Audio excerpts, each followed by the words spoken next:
هەمووانێک هۆکارانە هۆکارێکش وانە وەکی هەر برادری ئاماژە پێدای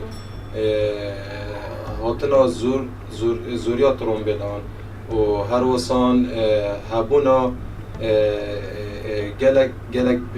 kargeha nêzîkê bajaran yani bi rastî jî ev te hokarek tu jîngê pîst kede.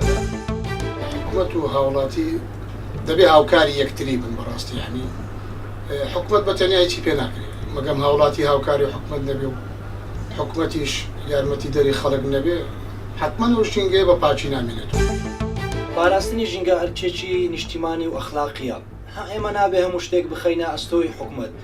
چونکە ئێمە دەتوانین هەماهەنگ و هاوکار بین لەگەڵ برانی شارەوانی ئێمە هەر یەکمان دەتوانین لە ماڵی خۆمانەوە ژینگە بپارێزین لەرگەی قوتابخانە و پەیمانگا و زانکۆکانی شەوە دەکرێت کە چەندین کۆڕ و سیمینار بکرێت بۆی قوتابیەکان یا خوێندکارەکان ئاگادار بکەنەوە کە چۆن ژینگەی وڵاتێکی خۆیان بپارێزن. پێویستە ئێمە لە هەر لە تاکێک لە لای خۆمانەوە هەستین بە چاندنی نەمامێک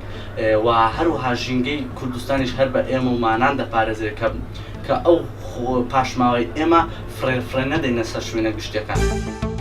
ژینگە دەبێ هەمومان بیپارێزین و هەروەها پاکوخاوین ڕابردرێن ژینگە لە زۆربەی وڵاتانی ئەوروپا و ئاسیا 120 زیاتریش دەبێت سەوزاتی بێ لە مەقسەد لەو شوێنێک کە نیشتەجێ یان لەو شوێنێک کە ژیان تێدا دەبێت سەر.